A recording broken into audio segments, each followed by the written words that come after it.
Hello friends, আজকে আবার একটি নতুন গল্প নিয়ে আপনাদের মাঝে হাজির হলাম।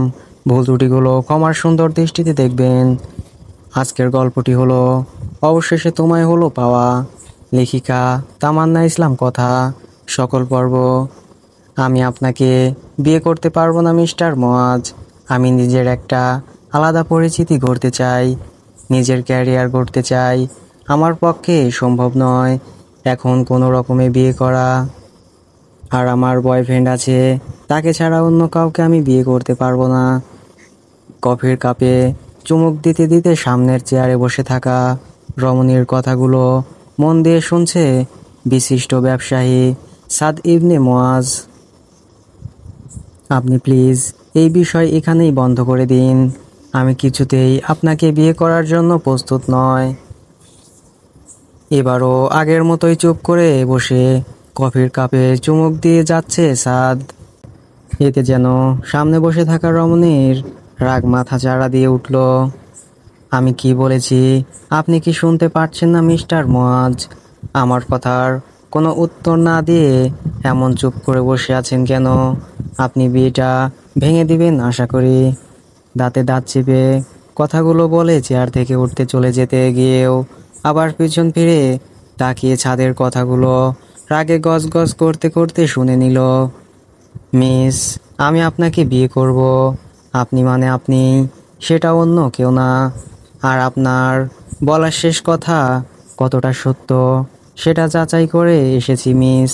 আর নিজেকে তৈরি করুন মিস থেকে মিসেস সাদ ইবনে মুয়াজ হওয়ার। আমি আপনাকে বিয়ে করব না, না মানে না।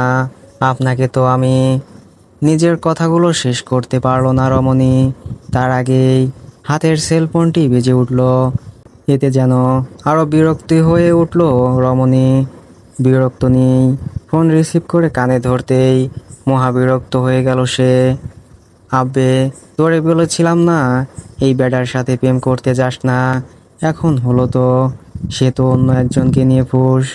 আরে রাখ তোর প্যান প্যান, আসছি আমি। এই বেড়াকে সামনে পেয়ে নেই একবার। এখন ফোন রাখ, আমি আসছি। কথাটা বলে ফোন কেটে দিয়ে সামনে তাকাতেই দেখলো মুয়াজ গালে হাত দিয়ে তার দিকে তাকিয়ে আছে। মুয়াজকে এভাবে তাকিয়ে থাকতে দেখে একটা ধমক দিয়ে সেখান থেকে চলে গেল রমণীটি। ফোনের ওপাশের ব্যক্তির উপর রাগ সামনের ব্যক্তির উপর ছেড়ে চলে গেল। সেটা বুঝতে সময় লাগলো না সাদের। আপনি যত যাই করেন না কেন মিস, আমাকে বিয়ে তো আপনাকে করতেই হবে। সাথে ভালো এই আমাকেই বাসবেন। বিড়বিড় করে কথাটা বিল মিটিয়ে কফি শপ থেকে চলে গেল সাদ। এই কথা দেখ না, রাজ আমার সাথে এমন চিটিং করতে পারলো। আমি তো ওরে সত্যি কত ভালোবাসি। আমাকে ছেড়ে এই রাইসার সাথে রিলেশন করেছেন। কথাটা বলেই ফ্যাস ফ্যাস করে কান্না করে দিল কণা। তোরে কতবার বলেছিলাম এই বেড়া রাজের সাথে যাস না, শুনলি না আমার কথা, এবার মজা বোঝ। পাশ থেকে বিরক্তি নিয়ে কথাটা বলল মিম। এতে কান্নার জোর আরো বেড়ে গেল। কি হয়েছে এই মাইয়া এমন মরা কান্না শুরু করছে কেন? সব কিছু শুনেও এমন করে বলতে পারলেই তুই আমাকে, তুই না আমার বেস্ট ফ্রেন্ড। আহা আইছি আমার বেস্ট ফ্রেন্ড। তোকে যখন আমরা বলেছিলাম রাজ ভালো ছেলে না, সে অনেক মেয়ের সাথে এমন করে, তখন তো বেস্ট ফ্রেন্ডের থেকেও রাজ বেশি ইম্পর্টেন্ট হয়ে গিয়েছিল। এখন মনে হয়েছে আমরা তোমার বেস্ট ফ্রেন্ড। কণার মাথায় হাত বুলিয়ে দিতে দিতে পেঞ্চি মেরে কথাটা বলল কথা। এতে কণা কান্না ভুলে গিয়ে গাল ফুলিয়ে বসে রইল। আমি এই রাজফাজকে ছাড়বো না। আমার সাথে চিটিং করা, আবার আমার ভোলা ভালা চেহারা সুযোগ নিয়ে ইমোশন ব্ল্যাকমেইল করে। শুধু একবার সামনে পাই রাজের বাচ্চা রাজ, তুই শেষ। এবার দেখবি তোর কি হাল করি। দোস্ত তোরা আমাকে সাহায্য করবি তো? প্রথম কথাগুলো নিজে নিজে বলে শেষ কথাগুলো কথার মিমকে উদ্দেশ্য করে বলল কণা। হয়েছে এবার, একটু বুকে আয়। কথাটা বলতেই মিম আর কণা দুজনকে এই কথাকে জড়িয়ে ধরলো। এখন এই সব স্যার কথা তুই বল। কথা হয়েছে ওনার সাথে। আর কি বলেছে? বিয়ে করবে না বলেছে। কথাকে ছেড়ে দিয়ে কথাটা বলল মিম। ওরা দুজন আগে থেকেই জানতো যে কথা আজকে মুয়াজের সাথে দেখা করতে যাবে। আর কেন যাবে সেই কারণও জানতো। হ্যাঁ, কথা হয়েছে, কিন্তু ওনার ভাবভঙ্গি দেখে বোঝা যায়নি কিছুই। তবে আমি বলে দিয়েছি আমি ওনাকে বিয়ে করতে পারবো না। আর উনি আমার ব্যাপারে এই কথা, উনি যদি তোর মামির কাছে এখন এই সব কিছু বলে দেয় তাহলে। কথাকে কথা শেষ করতে না দিয়েই পাশ থেকে কথাটা বলল কণা। যদিও আগে থেকেই একটা মস্তিষ্ক ছিল, কিন্তু মুয়াজের ওপর একটু হলেও বিশ্বাস আছে। কিন্তু এখন তার কথা শুনে মনে হচ্ছে না বিশ্বাস করা ঠিক হয়েছে। মনে হয় না কিছু বলবে। ওনাকে দেখে তো তেমন কিছু মনে হয়নি। কিন্তু কিন্তু কি যদি বলে দেয় সেই কথা ভাবছিস? আচ্ছা শোন, আমাকে এখন যেতে হবে। আর মন খারাপ করিস না। এই অকাম্মার আজকে একবার পাই, এমন হাল করব যে আর কখনো কোনো মেয়ের সাথে প্রেম করার ইচ্ছাও থাকবে না। কথাটা বলেই মিমার কণাকে বিদায় দিয়ে চলে গেল কথা। নবাব জাদি আজকে আসুক একবার। আমার থেকে লুকিয়ে গেছে বিয়েতে না করতে। জন্মের পর তো মা বাপ দুজনেরই গিলে খাইয়া এই মামার ঘাড়ে এসে জুটে বসছ। ছোট থেকে খাইয়ে পড়িয়ে বড় করলাম, আর এখন এই কাজ করে। আজকে আসুক বাড়িতে। এত বড় ঘর থেকে সম্বন্ধ আসছে, আর উনি আসছে বাড়া ভাতে ছাই দিতে। মুখ পুরি নিজের ভালোর জন্য এত বড় ঘরে বিয়ে দিতেছি, আর উনি আসছে বিয়ে ভাঙতে। আমিও দেখি কি করে এই বিয়ে ভাঙতে পারে। বিকালের নাস্তা বানাতে বানাতে রান্নাঘর থেকে কথাগুলো বলছিল আমেনা বেগম। এই নিয়ে 5বার কথাগুলো বললেন তিনি। উফ, আমেনা, কি শুরু করলে তুমি? মেয়েটাকে আসতে দাও। বাড়িতে ফিরলে তখন জেনে নিও কেন এমন করেছে। বিকালে ড্রয়িং রুমে বসে বসে পরীক্ষার খাতা দেখছিল রোমান সাহেব। কিন্তু নিজের স্ত্রীর মুখে এক কথা 5বার শুনতে শুনতে বিরক্ত হয়ে কথাটা বললেন তিনি। কিন্তু এতেই যেন আগুনে ঘি ঢেলে দেওয়ার মতো কাজ হয়ে গেল। কি শুরু আমি করেছি, নাকি তোমার আদরের ভাগ্নি করেছে? এত ভালো ছেলেকে কিনা না করে দিছে। আচ্ছা, আগে কথা বাড়ি ফিরুক, তারপর না হয় ওর সাথে কথা বলে নিও। কথাটা বলেই রোমান সাহেব আবার খাতা দেখায় মন দিলেন। আর আমেনা বেগমও চুপচাপ নাস্তা রেডি করতে লাগলেন। তা শুনলাম তুমি নাকি কাউকে ভালোবাসো। কণার মিমের থেকে চলে আসার পথে সম্পূর্ণ রাস্তা দুমনা হয়ে ভেবে এসেছে যে মুয়াজ সব কিছু জানিয়ে দিয়েছে, নাকি দেয়নি। যদি দিয়ে থাকে তাহলে এত সময়ে মামির ফোন করে ফেলার। কিন্তু এখনো যখন ফোন করেনি তার মানে বলেনি। কিন্তু তখন মুয়াজের বাঁকা চাহনি আর বলা সেই কথাগুলো, উফ, কিছুই বুঝতে পারছি না। আপামনি মানবেন না, চলে আসছি তো। রিকশাওয়ালার কথায় নিজ ভাবনা থেকে বের হয়ে দেখে সত্যি বাড়ির সামনে চলে এসেছে। রিকশা থেকে নেমে ভাড়া মিটিয়ে সবার আগে সময় দেখে নিল কথা। এখন বিকেল 5:30 বাজে। মামি এখন ছাদে থাকবে তার প্রিয় গাছগুলোতে পানি দিতে। আর ছাদে যাওয়া মানে পাশের বাড়ির রোমান্টির সাথে আড্ডা দেওয়া। যাক, ভালো হয়েছে, এই সুযোগে রুমে চলে যেতে পারবো। কথাটা বলে বাড়ির ভেতরে প্রবেশ করতেই সব কিছু সত্যি প্রমাণ হলো। কোনো কিছু আর না ভেবেই কথা নিজ রুমে চলে গেল। বাবা, তোমার এই কালো পোশাকের জন্য মৃত্যু হয়েছিল না। আমিও তোমার এই কালো পোশাককেই তোমার অপরাধীদের শাস্তি দিব বাবা। তাদের শাস্তি দেওয়ার জন্য আমাকে যা করতে হবে আমি তাই করতে প্রস্তুত। কিন্তু আমি তোমার অপরাধীদের শাস্তি ঠিকই দেব। নিজের বাবার ছবির সামনে দাঁড়িয়ে কথাগুলো বলে নিজ রুম থেকে বের হয়ে গেল কথা। এখন কিছু খাওয়া দরকার। নিজ ভাবনার মতোই রুম থেকে বের হলো। কিচেনে গিয়ে দেখে মামির আগে থেকেই সিঙ্গারা পুরি সহ আরও কিছু স্ন্যাক বানিয়ে রেখেছেন। কিন্তু শুধু সিঙ্গারা বা পুরি ভালো লাগে না বলে এক কাপ গরম দুধ চা নিয়ে বের হয়ে যায় কিচেন থেকে। কিরে মাথা ব্যথা করছে?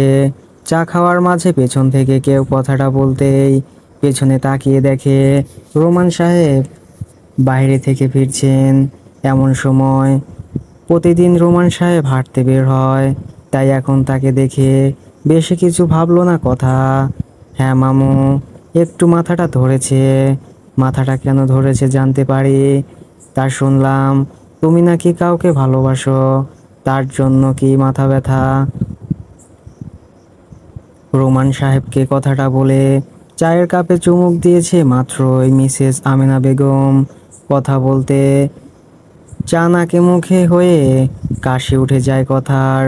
রোমান সাহেবের পেছনে যে মিসেস আমেনা বেগমও ছিলেন সেটা লক্ষ্য করেনি কথা। তাই তো কথাটা শুনেই কাশি উঠে গেল। তুমিও না দেখছো মেয়েটা খাচ্ছে, আর তুমি এখন এই কথা বলা শুরু করলে? উফ মামু, তুমি চুপ করো তো, আমার মাথা ব্যথা করছে। আমি রুমে চলে গেলাম। রোমান সাহেব আর কথা নিজেরা নিজেদের কথা শেষ করে যে যার মতো চলে গেল। আর আমিনা বেগম সেখানেই বোকার মতো দাঁড়িয়ে দাঁড়িয়ে তাদের কাণ্ড দেখে গেল। হেই মুয়াজ বেবি, কোথায় ছিলে তুমি আজকে? আমি তো তোমার অফিসে গিয়ে ফিরে এসেছি। ড্রয়িং রুমে পা রাখতে না রাখতেই কারণ একা স্বরে কানে আসে। ড্রয়িং রুমে ভালো করে চোখ বোলাতেই দেখতে পায় মিসেস আরাফাতের পাশে বসে আছে লিজা। মূলত সেই মুয়াজকে দেখে কথাগুলো বলেছে। মিসেস আরাফাত, আপনার বোনের মেয়েকে বলে দিবেন আমার সাথে কথা বলতে হলে ঠিকভাবে কথা বলতে। আমি 6-7 মাসের মত কোনো বাচ্চা নই যে আমাকে বেবি বলবে। আর তাকে খুশির খবর দিয়ে দিবেন। থাক, আপনার দিতে হবে না, আমি দিয়ে দিচ্ছি। মনি, মুয়াজ কিসের কথা বলছে? কিসের খুশির খবর? মুয়াজের মুখে খুশির খবর শুনে মিসেস আরাফাতকে প্রশ্ন করে লিজা। আরে লিজা, তুমি জানো না? তোমার মনি তোমাকে কিছু বলেনি? একটু অপেক্ষা করো। এই চুমকি, ফ্রিজে সন্দেশ আছে না? সেগুলো নিয়ে আসো। আর আমার জন্য এক গ্লাস ঠান্ডা পানীয় নিয়ে আসবে। প্রথম কথাগুলো লিজাকে উদ্দেশ্য করে বললেও শেষ কথাগুলো বাড়ির সহকর্মী চুমকিকে হাঁক ছেড়ে ডেকে কথাগুলো বললে লিজার মিসেস আরাফাতের মুখোমুখি সোফায় বসলো। আমার বিয়ে লিজা, বিয়ে, তোমার বিয়ে। হুম। ওয়াও মনি, তুমি আমাকে সারপ্রাইজ দিবে বলে আমাকে কিছু জানাওনি তাই না? মনি, এইটা সত্যি অনেক বড় সারপ্রাইজ ছিল। লাভ ইউ মনি। বিয়ের কথা বলতেই অতিমাত্রায় এক্সাইটেড হয়ে মিসেস আরাফাতকে কথাগুলো বলে পাশ থেকে জড়িয়ে ধরলো লিজা। আরে লিজা, আমার সম্পূর্ণ কথা শুনবে তো? হ্যাঁ বলো। হাসি মুখে মুয়াজকে বলতে বলল লিজা। তার এক্সাইটমেন্ট দেখে মুয়াজ মুচকি হেসে একবার মিসেস আরাফাতের দিকে তাকাতেই তার রাগী ফেস দেখে হাসির পরিমাণ বেড়ে গেল। আমি কি বলছি তোমার আর আমার বিয়ের কথা? তোমার মতো উগ্র অহংকারী লোভী আর ন্যাকা মেয়েকে বিয়ে করতে যাবে এই সাদ ইবনে মুয়াজ? আমি যাকে বিয়ে করেছি সে আমার মতোই। মুয়াজ, কিভাবে কথা বলছো তুমি? ঠিক করে কথা বলো। তুমি লিজাকে অপমান করছো কেন? আমার সাথে উঁচু গলায় কথা বলবেন না মিসেস আরাফাত। আপনার বোনের মেয়েকে আমার আশেপাশে আসার জন্য বারণ করে দিবেন। আর হ্যাঁ, লিজার সন্দেশগুলো খেয়ে উঠবে। আমার অপচয় করা পছন্দ নয়। লিজা এবং মিসেস আরাফাতকে কথাগুলো বলেই ড্রয়িং রুম থেকে উপরে চলে গেল মুয়াজ। মনি, তুমি আমার সাথে এইটা করতে পারলে? তুমি বলেছিলে মুয়াজের সাথে আমার বিয়ে দিবে। মনি, আমি মুয়াজকে ভালোবাসি। আমি মুয়াজকে ছাড়া বাঁচবো না মনি। আহ লিজা, আমাকে সব কিছু ভাবতে দাও। আমি যখন বলছি তুমি এই বাড়ির বউ হবে, তাহলে তুমি হবে। এই থার্ড ক্লাস মেয়েকে এই বাড়ির বউ আমি কিছুতেই হতে দিব না। মিসেস আরাফাত লিজাকে কথাগুলো বলে কাউকে ফোন করতে করতে সেখানে চলে গেল। কথা, তুই আমার কথা কেন শুনছিস না বলতো? মুয়াজ কত ভালো ছেলে, নামকরা ব্যবসায়ী, তোকে অনেক সুখে রাখবে। কথার মাথায় তেল দিতে দিতে কথাগুলো বলছিল আমিনা বেগম। মামিমা, তুমি তো জানো আমি নিজের পরিচিতি গড়তে চাই, বাবার মতো একজন সৎ অ্যাডভোকেট হতে চাই। আমি এখন বিয়ে করতে পারবো না মামিমা। তোকে কতবার বলেছি এই উকালতির ভূত মাথা থেকে ঝেড়ে ফেলতে। ওরা যদি তোকেও আপার দুলাভাইয়ের মতো। আমেনা বেগম নিজ কথা সম্পূর্ণ শেষ না করেই কথাকে জড়িয়ে ধরলো। আমার কিছু হবে না মামিমা, তুমি আর মামু আছো তো আমার সাথে। মামিমা, তুমি এই মাঝে মাঝে রিনা খানকে শাবানা হয়ে যাবে না তো? আমাকে রিনা খানেই ভালো লাগে। কথাটা বলেই দুজনেই হেসে উঠল। দুজনে আরো কিছু সময় গল্প করে নিজ নিজ রুমে চলে গেল। কেরে মুয়াজ সাহেব কি কি বলেছে বললি না তো? মিষ্টির মোয়া সব কিছু বলেছে। ওনাকে বিশ্বাস করা উচিত হয়নি। যাই হোক, আমি সব ডিটেলস বের করছি। তুই বাসার নিচে ওয়েট কর, আমি আধা ঘন্টার মাঝে আসছি। আর শোন, রিয়াদকে আসতে বলিস। ফোনের ওপাশে মিমকে সব কিছু বলে দিয়ে চুপচাপ বাসা থেকে বের হয়ে যায় কথা। কথাকে তুমি একটু বোঝাবে, এই মেয়েটা আমাদের বেঁচে থাকার একমাত্র সম্বল। যদি ওর কিছু হয়ে যায়। রুমের রাখা জগের পানি শেষ হয়ে যাওয়া, পানি নিতে রুম থেকে বের হয়েছিল আমিনা বেগম।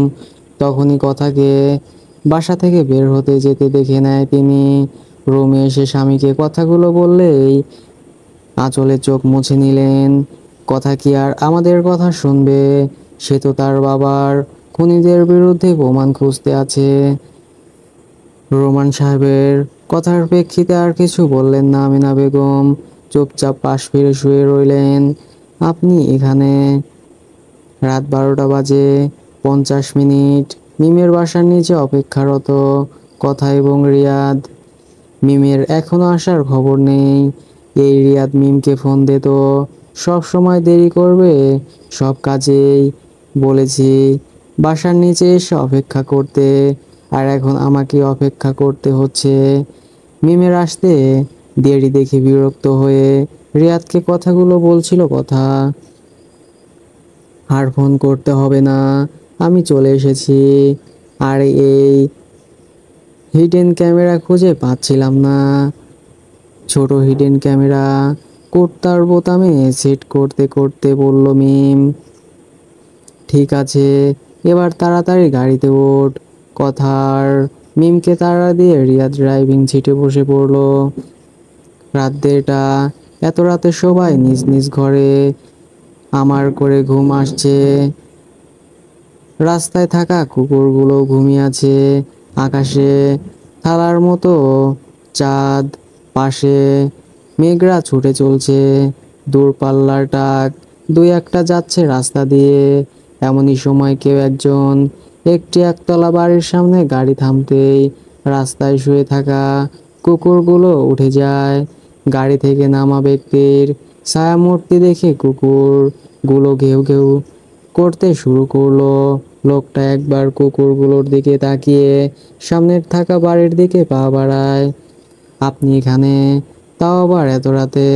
আসুন, ভেতরে আসুন। লোকটি কলিং বেল বাজাতেই একজন বৃদ্ধ বয়স্ক লোক এসে দরজা খুলে দিল।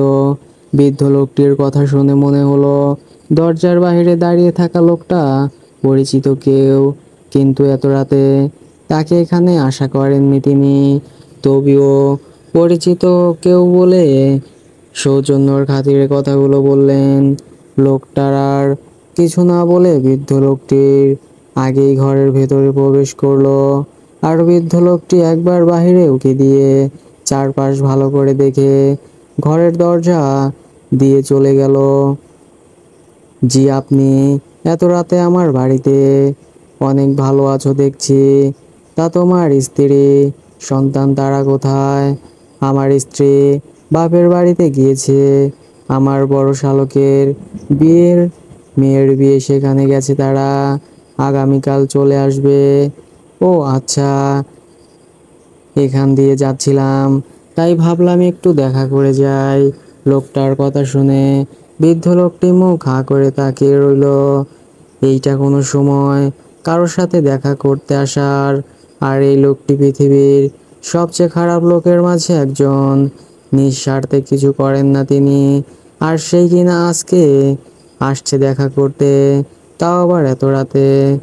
রফিক, তোমার 25 বছর আগের সে রাতের কথা মনে আছে? মানে? নিজ ভাবনার মাঝেই এমন কথা শুনে চমকে উঠলেন রফিক সাহেব। কি হলো, চমকে গেলে কেন রফিক? ঠোঁট বাঁকা হাসি দিয়ে কথাটা বললেন লোকটি। কিন্তু রফিক সাহেব বিস্ময় হয়ে তাকিয়ে বসে আছে এখনো। এতগুলো বছর পর এসে এই কথা কেন বলছেন? নিজ হাতেই তো উনি। আপনি এতগুলো বছর পর এসে এইসব কথা বলছেন কেন? আর সেই রাতের কথা আমার সব মনে আছে, কিছু ভুলিনি আমি। আপনারা কিভাবে অ্যাডভোকেট রুহুল কবিরকে? হ্যাঁ, তোমার স্মৃতিশক্তি প্রখর দেখছি। 1-2 বছর নয়, 25টা বছর হয়ে গেল, আর তুমি এখনো মনে রেখেছো। বেশ ভালোই তো। এসো, একটু বুকে এসো তুমি। সেই দিনের প্রত্যক্ষ সাক্ষী তুমি ছিলে।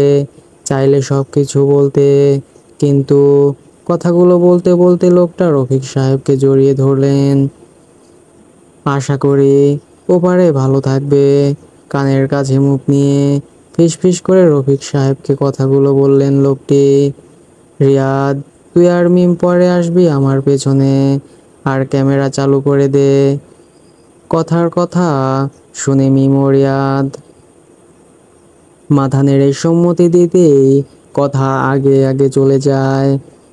এ কি, এত রাতে দরজা এভাবে খোলা রেখেছেন কেন? কথা কোনো সমস্যা হয়নি তো? মিমের কথাগুলো বলার আগেই কথা দৌড়ে বাড়ির ভেতরে ঢুকে যায়। ভেতরে ঢুকতেই রফিক সাহেবকে সোফার উপর পড়ে থাকতে দেখে বিচলিত হয়ে গেল কথা।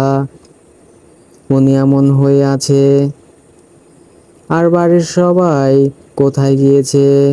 স্টুপিড, তুইও যেখানে আমিও সেখানে, তাহলে জানবো কি করে? মিমের বোকা কথায় রিয়াদ হালকা ধমকের স্বরে কথাগুলো বলল। রিয়াদ, টেবিলের দিকে দেখ, দুটো পানির গ্লাস, অথচ উনি ছাড়া দ্বিতীয় কারো কোনো চিহ্ন এই বাড়িতে দেখছি না। তুই গ্লাস দুটো তুলে নে, আর কিছু ছবি তুলে নিবি সবার আগে। আর মিম, তুই প্রতিটা রুম চেক করবি, সন্দেহপ্রবণ জিনিসগুলো নিয়ে নিবি।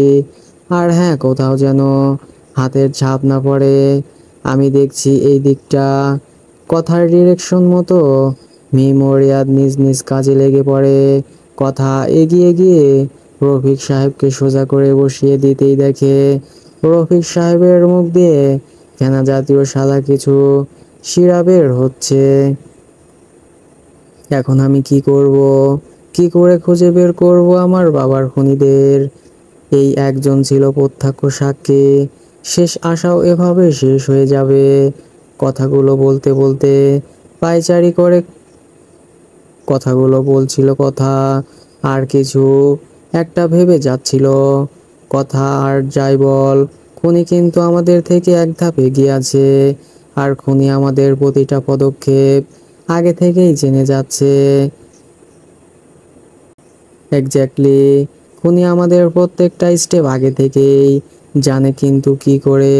কেউ তো একজন আছে তাদের হেল্প। এই কথা ওনার পাল চলছে, কিন্তু খুব ধীর গতিতে। ওনাকে আমাদের এখন হসপিটালে নিয়ে যেতে হবে। নিজ কথার মাঝে রিয়াদের কথা শুনে দ্রুত কদমে রিয়াদের কাছে ছুটে আসে কথা।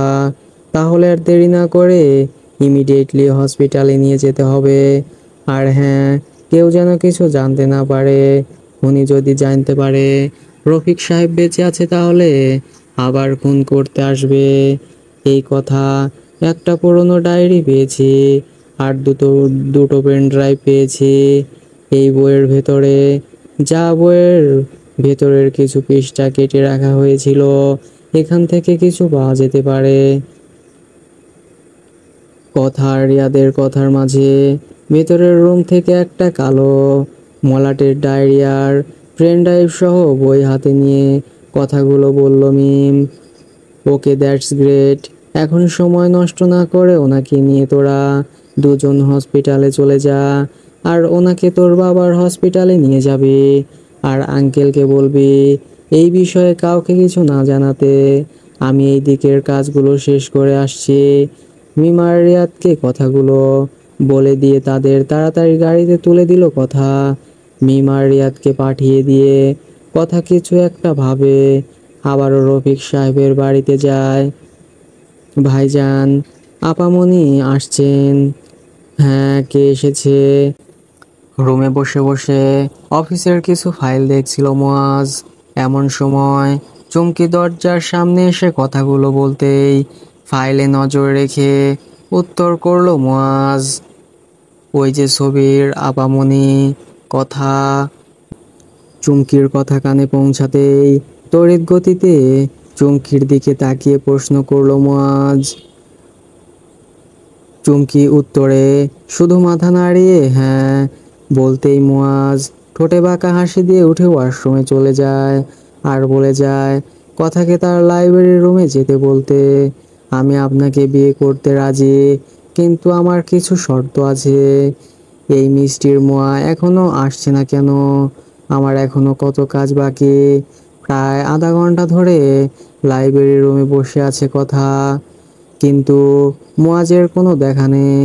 বসে থেকে বিরক্ত হয়ে উপরোক্ত কথাগুলো বলল কথা। ভবিষ্যৎ অ্যাডভোকেট মিস কথা আমার বাড়িতে। মুয়াজের আসতে দেরি হচ্ছিল বিধায় কথার শেলফে থাকা বইগুলো ছুঁয়ে ছুঁয়ে দেখছিল, কিন্তু হঠাৎ করে কানের কাছে কারো পুরুষালী কণ্ঠে কেঁপে ওঠে। কি, আপনি এত কাছে কেন? নিজের থেকে মাত্র কয়েক ইঞ্চি পেছনে দাঁড়িয়ে থাকা মুয়াজকে দেখে দু কদম পিছিয়ে যায় কথা। এর থেকেও বেশি কাছে থাকবো একদিন। কথার দিকে একটু আগিয়ে এসে কথাটা বলল মুয়াজ। আমার আপনার সাথে কিছু কথা আছে। কথাটা বলেই মুয়াজের সামনে থেকে সরে এসে মুয়াজের পেছনে দাঁড়িয়ে যায়। ঠিক আছে, আপনি বসুন, বসে কথা বলি।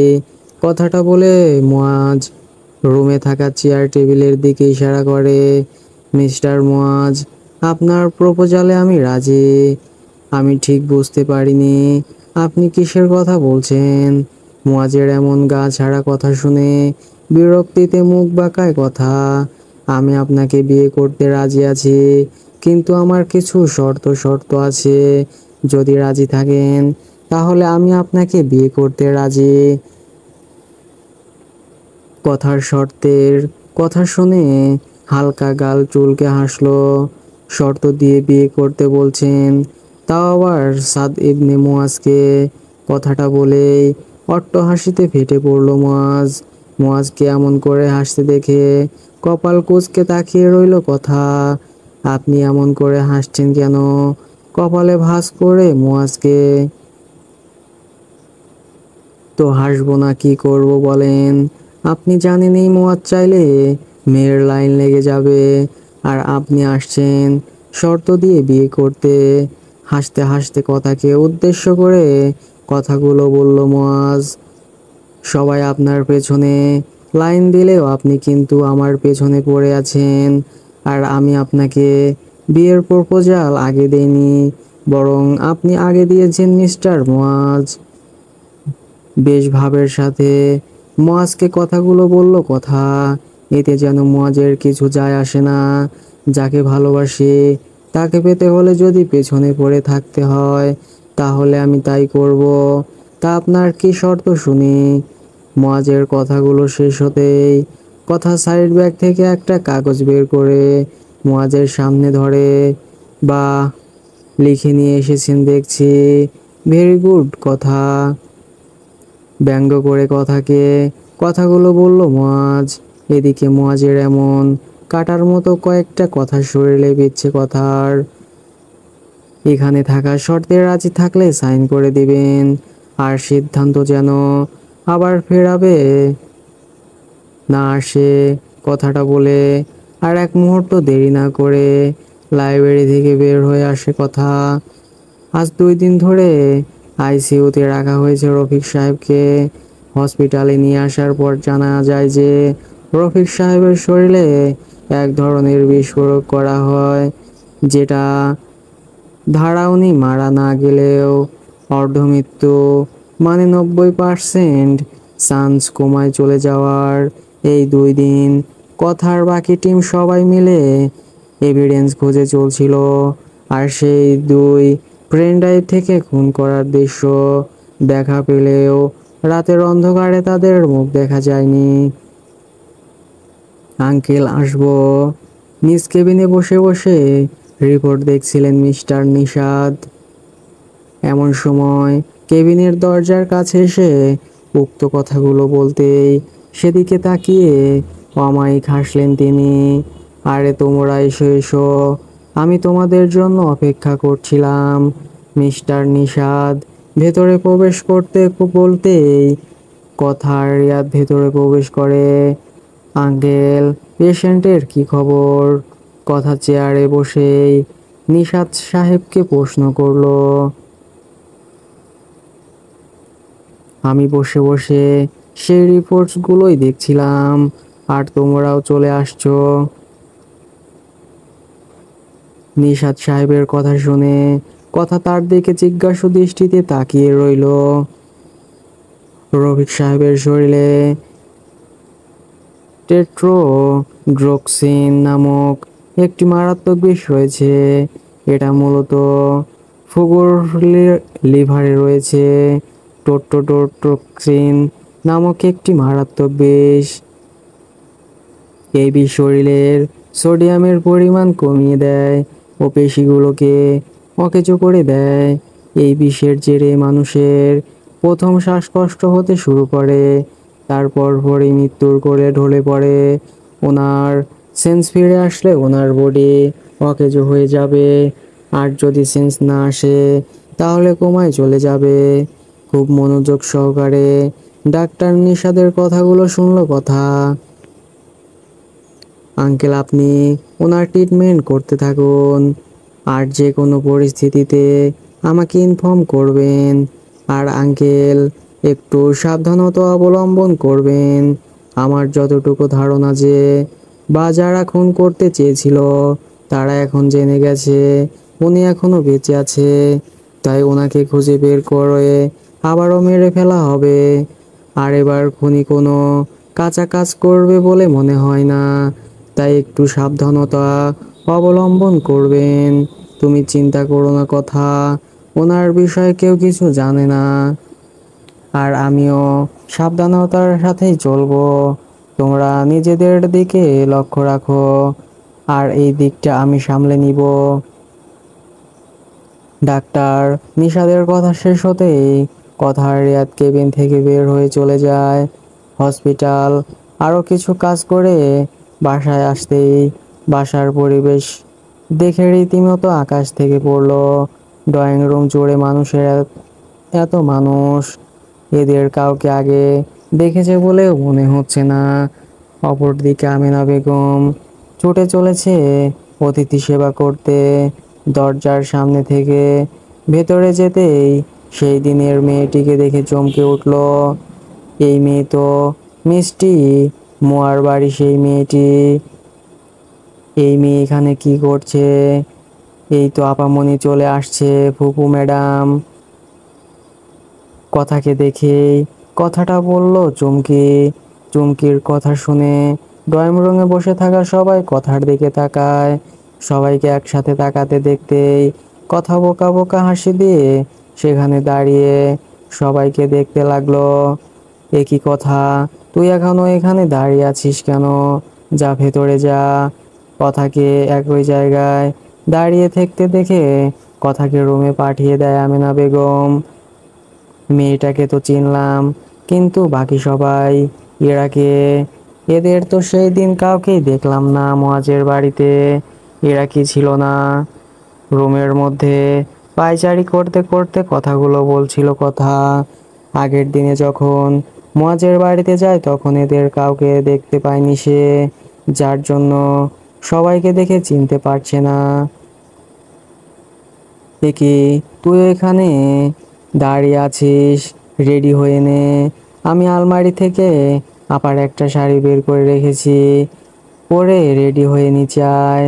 কথাকে রুমের মাঝে পায়চারি করতে দেখে রুমে প্রবেশ করতে করতে কথাগুলো বললেন আমিনা বেগম। মামি মায়েরা, এরা মুয়াজের ফুপি আর তাদের ছেলে, ছেলের বউ আর মেয়ে। তোর আর মুয়াজের বিয়ের কথা বলতে এসেছে।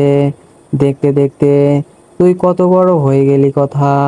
তোর সেই 2 বছর বয়স থেকে আমি তোকে কোলে পিঠে করে মানুষ করেছি, আর আজকে তুই এত বড় হয়ে গেলি যে অন্যের ঘরের আলো করতে চলে যাবি।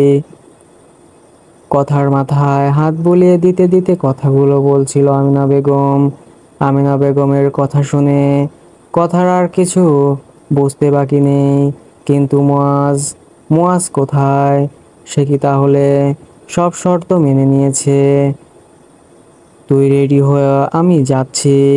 কথার ভাবনার মাঝেই কথাগুলো বলে চলে গেলেন আমিনা বেগম। এইদিকে কথার মাথায় চলছে অন্য কিছু। আমি যদি এখন তোমার সব শর্ত ভুলে যাই? এ কি মুয়াজ, কোথায় যাচ্ছ তুমি? আমরা সবাই তোমাদের জন্য অপেক্ষা করছি। ছাদ থেকে তাড়াহুড়া করে নেমে চলে যাচ্ছিল মুয়াজ, কিন্তু নাজিয়া বেগম অর্থাৎ মুয়াজের ফুপির কথাই থেমে যায়। ফুপি, আমি কথাকে সাথে নিয়ে একটু বের হচ্ছি, তোমরা আমাদের জন্য একটু অপেক্ষা করো, আমরা যাব আর আসবো। দেখতে পারছো না আমরা তোমাদের জন্য অপেক্ষা করছি? আর মাত্র কয়েক ঘন্টা আগে তোমাদের বিয়ে হলো, এরই মাঝে বাহিরে যাচ্ছ? নাজিয়া বেগমের কথায় প্রতি উত্তরে মুয়াজ অসহায় দৃষ্টিতে তার দিকে তাকাতেই নাজিয়া বেগম চুপ করে গেলেন। ঠিক আছে, তাড়াতাড়ি চলে আসবে, আমাদের তো ও বাড়িতেও কাজ আছে অনেক কিছু। নাজিয়া বেগমের কথার প্রতি উত্তরে মুয়াজের মুখে হালকা হাসির রেশ ফুটে ওঠে। একটু আগেই সেই চোখে মুখে অসহায়ের ছাপ ছিল, এখন সেই মুখে হাসি ফুটে উঠেছে। কিন্তু মুয়াজ অল্প একটু মুখে। মামি একটু। আমিনা বেগমের মুখের কথা শেষ হওয়ার আগেই মুয়াজ আমিনা বেগমকে থামিয়ে দিয়ে দরজার দিকে চলে গেল। আপা, ওদের যেতে দিন, হয়তো কোনো দরকারি কাজ আছে। নাজিয়া বেগমের কথার প্রতি উত্তরে আমিনা বেগম আর কিছু বলল না, চুপচাপ সবাইকে খাবার সার্ভ করে দিতে লাগলো। প্রায় 40 মিনিট ধরে গাড়ি চালিয়ে যাচ্ছে মুয়াজ। কথা গাড়িতে ওঠার সময় যেমন চুপচাপ ছিল এখনো তাই আছে। কোথায় যাচ্ছে, কেন যাচ্ছে কিছুই জানে না কথা।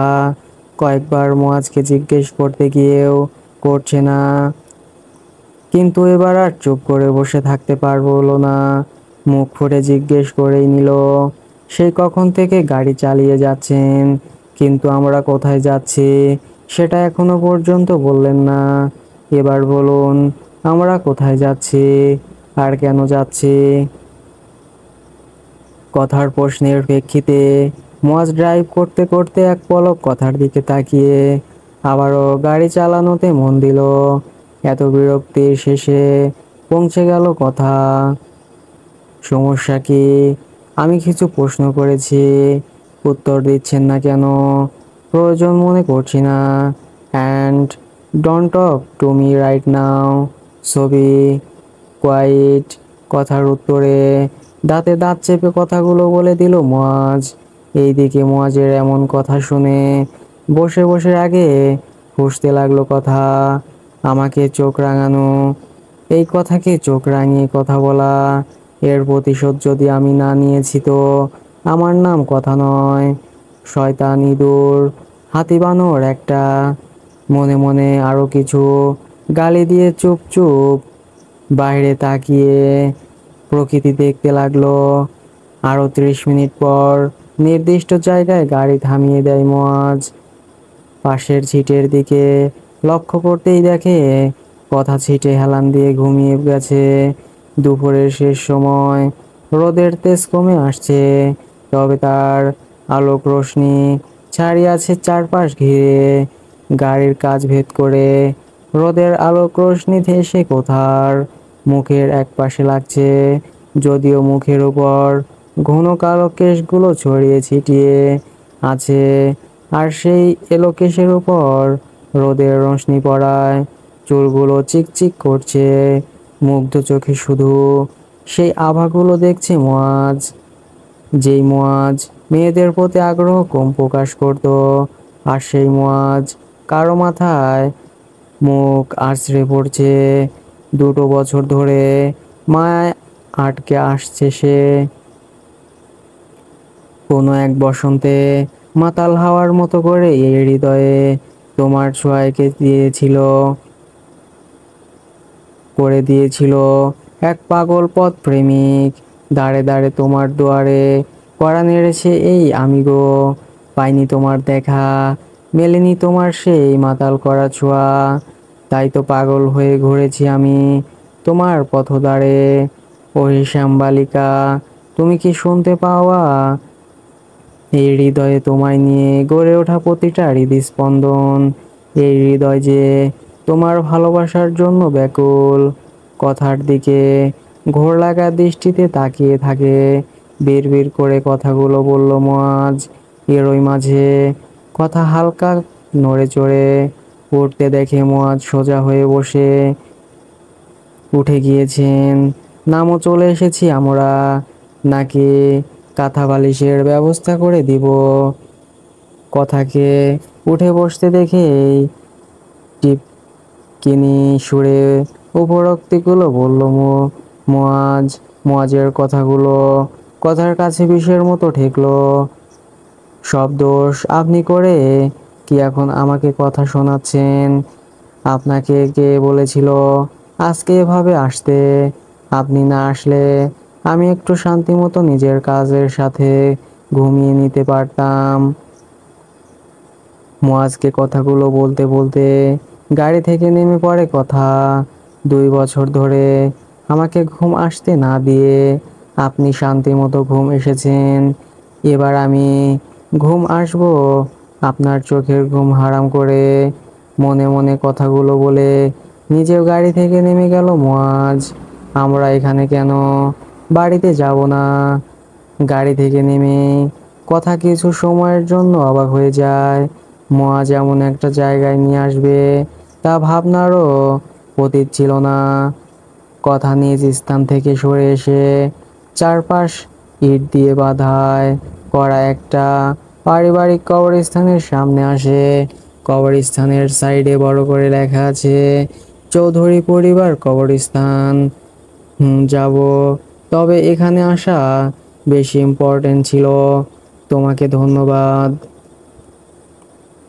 একে তো এখানে নিয়ে এসেছে, আবার ধন্যবাদ। সব কিছু কেমন জানি মাথার ওপর দিয়ে যাচ্ছে কথার। এইটা বুঝতে পারছে যে এইটা তাদের পারিবারিক কবরস্থান, তবে সেটা এত দূরে কেন? আর ধন্যবাদই বা কেন? কোনো কিছু বুঝতে না পেরে কথা বোকার মতো জিজ্ঞাসু দৃষ্টিতে মুয়াজের দিকে তাকিয়ে রইল। মুয়াজও হয়তো কথার চোখের ভাষা বুঝতে পারলো, তাই কিছু না বলে কথার হাত ধরে কবরস্থানের ভেতরে প্রবেশ না করে একপাশে গিয়ে দাঁড়ায়। এই জায়গাটা আমার মায়ের অনেক পছন্দের স্থান ছিল। পাশেই একটা অনাথ আশ্রম আছে, ওই যে দেখছো অনাথ আশ্রম, ওখানে না কি মায়ের সাথে বাবার প্রথম পরিচয় হয়। এখান থেকেই শুরু হয় বাবা মায়ের ভালোবাসা। আমার মা যখন ছিলেন তখন আমাকে রোজ গল্প বলতেন, তাদের বন্ধুত্ব, ভালো লাগা, কাছে আসা ভালোবাসা। আমার খুব ভালো লাগতো, আমি অনেক আগ্রহ নিয়ে শুনতাম। থাক, এই সব বাদ দাও, অন্য একদিন তোমাকে সবকিছু বলবো। এখন চলো মায়ের থেকে দোয়া নিয়ে আসি। আর কিছু না বলে কথার হাত ধরে কবর জিয়ারত করতে চলে যায়। তুমি আমার কি বলেছিলে? তুমি তোমার কথা রাখতে পারোনি। উনি কাউকে ছাড়বো না, মুয়াজ শুধু আমার। আমি কাউকে আসতে দিব না মুয়াজের আশেপাশে। আমি সব কিছু ধ্বংস করে দিব। অ্যাগ্রেসিভ হয়ে ঘরের সমস্ত জিনিস ভেঙে ফেলছে লিজা। রোমা শিকদার কিছুতেই লিজাকে শান্ত করতে পারছে না। আসলে লিজাও রোমা শিকদার গিয়েছিল মুয়াজের বাড়িতে। দুদিন পর রোমা ও সুমন শিকদার অর্থাৎ লিজার মা বাবার বিবাহ বার্ষিকী। মিস্টার সুমন শিকদার বড় করে পার্টির আয়োজন করেছে।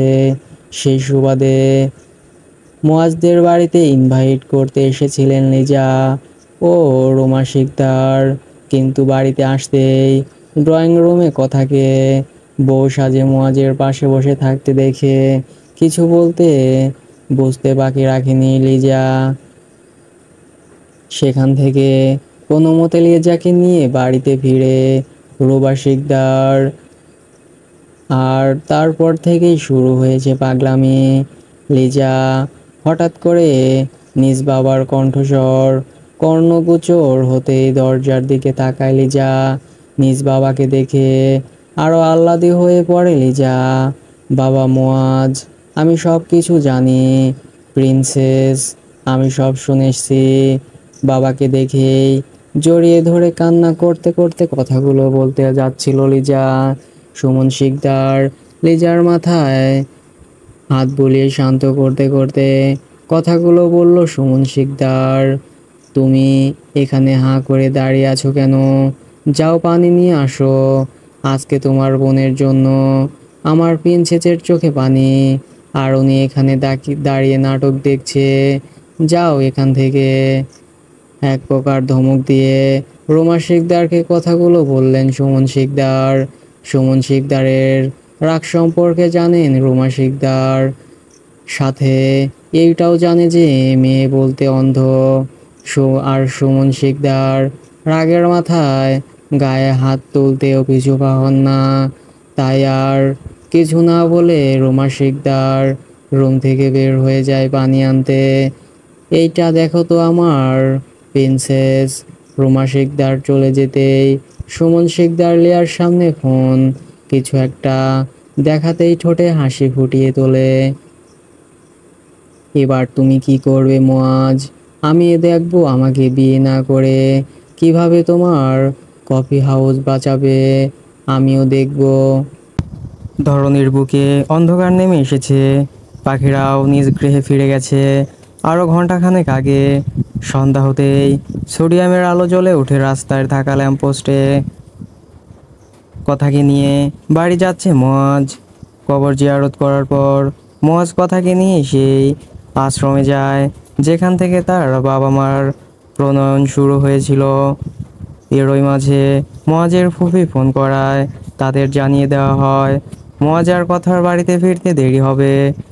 নাজিয়া চৌধুরীও মুয়াজকে আর কোনো প্রশ্ন না করে কথার নয়নতারাকে সাথে করে রান্না করতে চলে যায়। রাস্তার দুই পাশ দিয়ে সাই সাই করে ছুটে চলেছে গাড়ি তাদের গন্তব্যের দিকে। সোডিয়ামের আলো সাথে আকাশের মস্ত বড় চাঁদের আলো শহরকে আরো আলোকিত করে তুলেছে। গাড়ির দরজায় হাতের ওপর থুতনি ঠেকিয়ে বিষণ্ণ মনে চারিদিকে দেখছে কথা।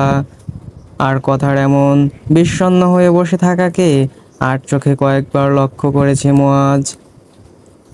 তোমার কি মন খারাপ? ড্রাইভিং করতে করতে কথাকে প্রশ্ন করলো মুয়াজ, কিন্তু কথার সেদিকে খেয়াল নেই। সে নিজের ভাবনায় ডুবে আছে। কথা তবুও নিরুত্তর। কথাকে আবারও কিছু বলতে না দেখে জোরে করে গাড়ি ব্রেক করে। এতে করে কথার হাত সামনের দিকে এগিয়ে যায় এবং থুতনি গিয়ে লাগে দরজায়। এভাবে কেউ গাড়ি ব্রেক করে? কিভাবে গাড়ি চালাতে হয় জানেন না? রাগী গলায় মুয়াজকে কথাগুলো বলল কথা। সরি, কিন্তু তুমি এমন বিষণ্ণ হয়ে আছো কেন? কথাগুলো বলে জিজ্ঞাসু দৃষ্টিতে তাকিয়ে রইল মুয়াজ, কিন্তু কথার থেকে কোনো উত্তর না পেয়ে একটা দীর্ঘশ্বাস ফেলে আবারও গাড়ি স্টার্ট দিল। তোমার খুনির বাড়িতে চলে এসেছি বাবা। জীবনের প্রতিটা মুহূর্তে ঠিক কী হতে পারে সেটা তো বুঝতে পারছো। তবে সেখানে আমাকে দেখে রাখার, আগলে রাখার জন্য একজন মানুষ আছে বাবা। নিজের বাবার ছবি বুকের মাঝে নিয়ে কথাগুলো বলছিল কথা। কথা তোমার ফোন রেখে এসেছিলে নিচে। অনেক সময় ধরে কেউ একজন তোমাকে ফোন করে যাচ্ছে। কারো গলার স্বর শুনে তড়িঘড়ি করে ছবিটা বালিশের নিচে লুকিয়ে ফেলে কথা। ভাবি মনি, আসলে আমি অনেক সময় ধরে ফোন খুঁজে চলেছিলাম, কিন্তু কোথায় রেখেছি মনে করতে পারছিলাম না। থ্যাঙ্কস ভাবিমণি। নয়নতারার চোখে কিছু পড়েছে কিনা সেটা এড়িয়ে যাওয়ার জন্য তাড়াহুড়া করে কথাগুলো বলল। আমার দেবর কি করে জাদু করলো গো মেয়ে? আমার যেই দেবরকে মুখে কখনো বিয়ের নাম শোনা যায়নি, আর সেই দেবর বিয়ের জন্য পাগলপাড়া ভাবা যায়। দুষ্টামি করে নিজ বাহু দিয়ে কথাকে ধাক্কা দিয়ে কথাগুলো বলল নয়নতারা। কথাও নয়নতারার কথায় লজ্জা পেয়ে মাথা নিচু করে ফেলল। ইস, আজকে আমার দেবর এই লজ্জা কোথায় নিয়ে যাবে? ছি ভাবিমণি। কথাকে লজ্জা পেতে দেখে নয়নতারা দুগাল ভরে হেসে দিল। নয়নতারাকে ভাবে হাসতে দেখে কথা আরও লজ্জা পেয়ে যায়। কি নিয়ে এত হাসাহাসি হচ্ছে শুনি? আমিও প্রায় মিনিট 40 আগে কথাকে মুয়াজের রুমে গিয়ে গেছে নয়নতারা, কিন্তু মুয়াজের একটা জরুরি কল আসায় সে নিচে বসে কথা বলছে ফোনে। মাত্র ওই রুমে এসে নয়নতারাকে হাসতে দেখে কথাগুলো বলল মুয়াজ। নাও, এত সময় পর এসেছেন তোমার স্বামী। এত সময় তোমার কথা বলে ফোনের প্রেমে মগ্ন ছিলেন তিনি। এবার দেরি করে আসার শাস্তি দিও তুমি। আবার শাস্তি দিতে গিয়ে আজকের রাত কিন্তু মাটি করো না, তাহলে কিন্তু আমার দেবরের একুল ওকুল 2 কুল যাবে। মুয়াজের কথার উত্তর না দিয়ে বরং মুয়াজের বিরুদ্ধে কথার কাছে অভিযোগ করলো দেরি করে আসার জন্য। কে বলেছে আমি ফোনে প্রেম আলাপে মগ্ন ছিলাম? আমি তো তোমার আর বড় ভাইয়ের জন্য আবার বাসর সাজিয়ে আসলাম গো। দেবর ভাবের এমন লাগাম ছাড়া কথা শুনে লজ্জায় কান দিয়ে ধোয়া বের হওয়ার উপক্রম। বেস্ট অফ লাক নতুন বউ। কথার কানে কানে কথাগুলো বলে রুম থেকে বের হয়ে চলে গেল নয়নতারা। নয়নতারা চলে যেতেই দরজার পাশ থেকে রুমের ভেতরে প্রবেশ করে মুয়াজ। হ্যাঁ বল। মুয়াজ রুমে প্রবেশ করতে না করতেই কথার ফোনে আবারও কল আসে। তুই ঠিক বলছিস, ওকে, এইটা আমাদের জন্য ভালো খবর। আমি পরে জানিয়ে দিব সব কিছু। আর বি কেয়ারফুল। ফোনের ওপাশে কে আছে সেটা মুয়াজ বুঝতে না পারলেও আয়নার সামনে দাঁড়িয়ে দাঁড়িয়ে কথা বলার ভঙ্গি লক্ষ্য করছিল মুয়াজ। সবার সাথে কি সুন্দর করে কথা বলে, আর মুয়াজের সাথে কথা বলার সময় মুখে বিরক্তিকর ভাব নিয়ে আসে। তবে মুয়াজের কাছে সেটাই ভালো লাগে। যখন বিরক্ত হয়ে চোখ মুখ কুঁচকে ফেলে তখন ইচ্ছে করে আরও একটু বিরক্তি করে দিতে। এভাবে এখানে দাঁড়িয়ে আছেন কেন?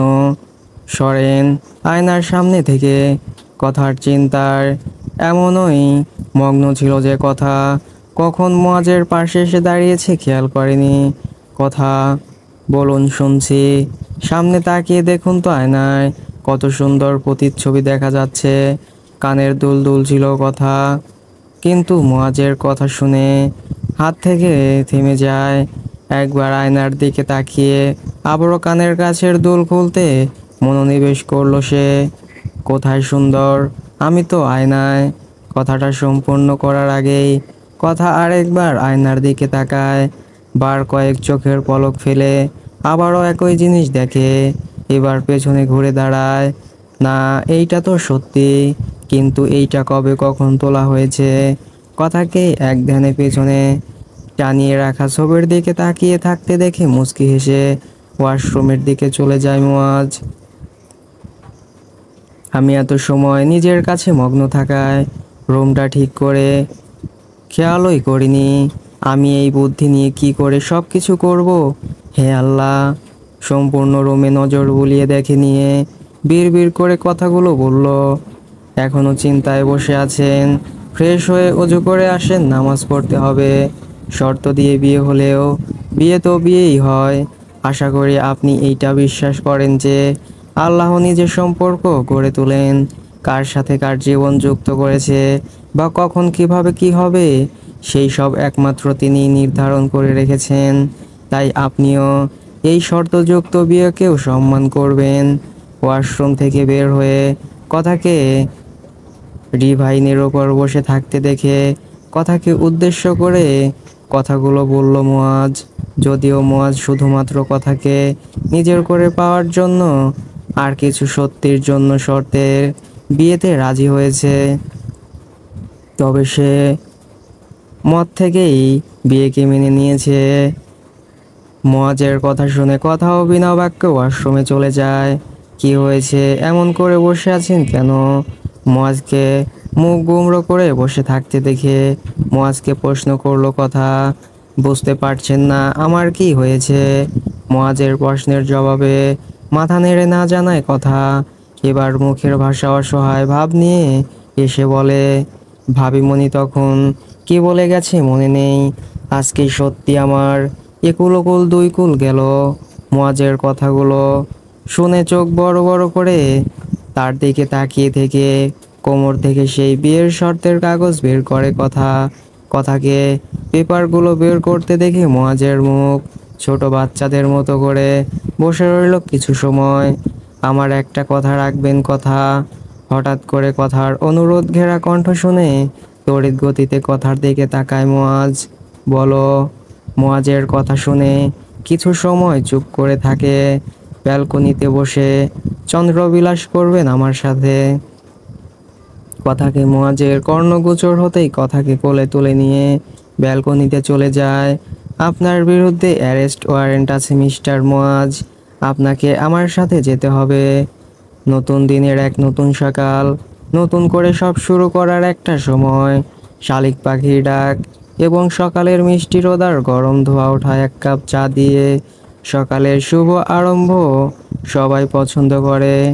বিয়ের পর আজকে প্রথম দিন এই বাড়িতে কথার ফরজের সালাত আদায় করে না ঘুমিয়ে সবার জন্য নাস্তা তৈরি করতে নিয়ে নিচে চলে যায়। এত সকালে কেউ ঘুম থেকে ওঠেনি এখনো। নিজ মতো করে সবার জন্য রান্না করে কথা। এ কি আপামনি, আপনি রান্নাঘরে? আপনি এদিকে আসুন, আমি রান্না করে দিচ্ছি। চুলায় মাংস করছিল কথা। এমন সময় কেউ এসে কথাগুলো বলতেই পাশ ফিরে তাকিয়ে দেখে চুমকি দাঁড়িয়ে আছে। তোমাকে কিছু করতে হবে না চুমকি, আমার রান্না প্রায় শেষের দিকে, শুধু মাংসটা বাকি আছে। তুমি শুধু আমাকে বলে দাও কার চায়ে কতটুকু পরিমাণ চিনি দিতে হবে। চুমকিকে কথাগুলো বলে আবারও রান্নার দিকে মনোনিবেশ করে। চুমকি একবার সম্পূর্ণ খাবারের দিকে তাকিয়ে মুখ হা করে তাকিয়ে থাকে। আপামনি, এত খাবার তো কেউ খায় না এই বাড়িতে। আর ছোট ভাই জানতো খাবার অপচয় পছন্দ করে না। এখান থেকে কোনো খাবার অপচয় হবে না চুমকি। তুমি একটু ড্রাইভার চাচাকে ডেকে দিবে কষ্ট করে, আর বাড়ির সবাই তো উঠে যাবে। তুমি একটু তাড়াতাড়ি করো প্লিজ। চুমকির সাথে কথাগুলো বলতে বলতে বাকি রান্নাগুলো শেষ করে ফেলে। চায়ের জন্য পানি বসিয়ে কিচেন কেবিনেট থেকে টিফিন বক্স নামিয়ে কিছু খাবার টিফিন ক্যারি আর আলাদা করে প্যাক করতে থাকে। নতুন ম্যাডাম, এই খাবারগুলো এই ঠিকানায় দিয়ে দিবেন চাচা। আর হ্যাঁ, আপনি আগে নাস্তা করে তারপর বের হবেন। টিফিন ক্যারিয়ার ড্রাইভারকে দিয়ে দেয়। ড্রাইভার চলে যেতেই কথা আর চুমকি মিলে ডাইনিং টেবিলে খাবারগুলো রেখে আসে। চুমকি, তুমি বাকি খাবারগুলো রেখে দিও, সবাই চলে আসবে কিছুক্ষণ পর। আমি ফ্রেশ হয়ে আসছি। চুমকিকে কথাগুলো বলে উপরে চলে যায়। কথা, কখন উঠেছেন? আর উঠে এভাবে বসে আছেন কেন? ফ্রেশ হয়ে আসুন, সবাই নিচে অপেক্ষা করছে। কানের দুল পড়তে পড়তে আয়নায় তাকিয়ে বিছানায় অর্ধ শুয়ে থাকা মুয়াজকে বলল, কিন্তু মুয়াজের কথার বলা উক্তির দিকে খেয়াল নেই। সে তো নিজের সামনে শাড়ি পরে দাঁড়িয়ে থাকা এক রমণীর দিকে, যার শ্যাম গরনে একটা কলাপাতা রঙের শাড়ি, দুই হাতে চুড়ি, কানে ঝুমকা। লতাপাতা রঙের শাড়িতে অসম্ভব সুন্দর লাগছে কথাকে। নিজের শখের নারীকে অপরূপ রূপে সশরীরে নিজের চোখের সামনে দাঁড়িয়ে থাকতে দেখে কয়েকটা হার্টবিট মিস হয়ে গেল। চোখের পলক ফেলতে ভুলে গেছে প্রতিটা মেয়েকে এত সুন্দর লাগে। কই, সে তো আরও মেয়ে দেখেছে, তাহলে কেন ভালো লাগেনি? নাকি নিজের ব্যক্তিগত মানুষকেই নিজের কাছে সুন্দর লাগে? সে যেমনই হোক না কেন, দেখতে নিজের প্রিয় মানুষের চোখে সে তেমনভাবেই অপরূপা। এভাবে তাকিয়ে না থেকে খেতে মুয়াজকে এইভাবে বসে থাকতে দেখে মুয়াজের পাশে এসে কোমরে হাত দিয়ে কথাগুলো বলছিল, কিন্তু সেই কথা সম্পূর্ণ করার আগেই পাতলা ঠোঁটের মাঝে ঠোঁট এঁকে দিল। গাঢ় চুম্বনের পর ঠোঁটে ছোট করে কামড় দিয়ে এক দেরি না করে ওয়াশরুমে চলে যায়। মিষ্টির মোয়া অসভ্য লোক। মুয়াজ ওয়াশরুমে চলে যেতেই আলমারি থেকে মুয়াজের জন্য ড্রেস বের করে বিছানার উপর রেখে বসে রইল আসার জন্য। মিস্টার মুয়াজ চৌধুরী পরিবারের সবাই মিলে আনন্দ করে সকালের নাস্তা করছিল, কিন্তু হঠাৎ করে কেউ মুয়াজের নাম ধরে ডেকে উঠতেই হাসি ঠাট্টা বন্ধ করে দিয়ে কোথা থেকে গলার স্বর ভেসে এসেছে সেই দিকে তাকায়। পুলিশ! পুলিশ কেন? দরজার কাছে পুলিশকে দেখে অবাক হয়ে নাজিরা চৌধুরী কথাগুলো বলল, আমি দেখছি তোমরা খাওয়া কন্টিনিউ করো। সবার উদ্দেশ্যে কথাগুলো বলে ডাইনিং টেবিল থেকে উঠে যায় মুয়াজ। মুয়াজের পাশাপাশি কথাও তার সাথে যায়। হ্যাঁ অফিসার, বলুন কি সমস্যা? আপনার নামে অ্যারেস্ট ওয়ারেন্ট আছে মিস্টার মুয়াজ।